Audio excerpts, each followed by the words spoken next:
Assalamualaikum warahmatullahi wabarakatuh. Perkenalkan, nama saya Ridho Cahyo dari kelas 06 SIF M002 dengan NIM 221011700116. Pada materi kali ini kita akan membahas pre-processing data. Awalan pertama, mungkin presentasi kali ini akan membahas panduan lengkapnya. Selanjutnya ada definisi processing data. Processing data adalah serangkaian langkah untuk mengubah data mentah menjadi format yang siap dianalisis atau dimodelkan. Tujuannya adalah meningkatkan kualitas data, mengurangi noise, dan memastikan format yang sesuai.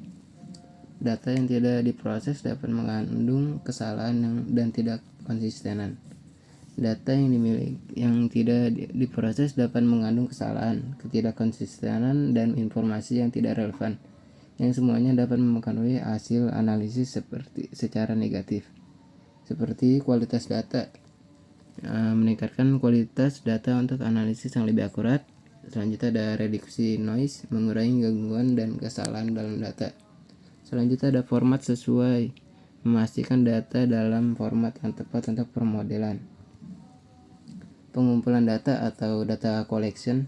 Pengumpulan data melibatkan sumber internal, database pelanggan, dan data penjualan, dan eksternal, data pasar, data publik. Metode pengumpulan data meliputi survei, sensor, dan web scraping.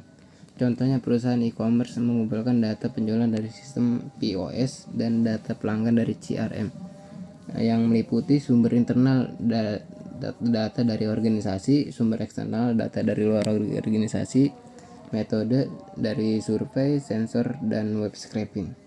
Selanjutnya ada penggabungan data atau data integration.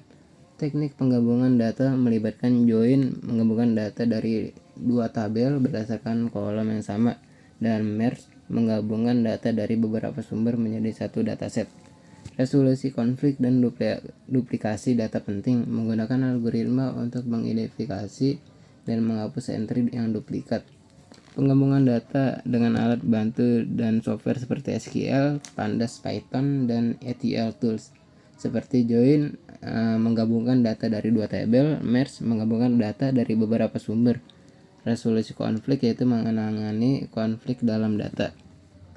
Selanjutnya ada pengecekan kualitas data atau data quality assessment.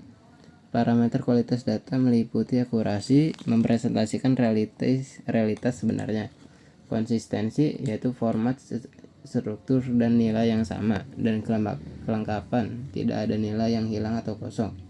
Data yang akurat tidak memiliki kesalahan atau distorsi yang signifikan. Meliputi akurasi, data yang mempresentasikan realitas sebenarnya.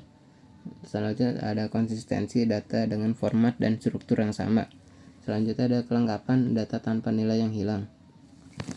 Pembersihan data atau data cleaning, identifikasi dan penanganan data yang hilang menggunakan imputasi, mengisi nilai yang hilang dengan statistik, penghapusan atau koreksi data yang tidak konsisten menggunakan regex atau script custom, penanganan noise dan outlier menggunakan metode statistik atau algoritma khusus, yang meliputi data hilang, mengisi nilai yang hilang dengan imputasi, data tidak konsisten, memperbaiki format atau struktur data.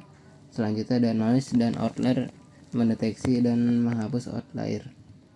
Selanjutnya ada transformasi data atau data transformation, konversi data dari numerik ke kategorikal atau sebaliknya. Teknik pengskalan data meliputi normalisasi tentang rentang dari 0 sampai 1 dan standarisasi distribusi normal.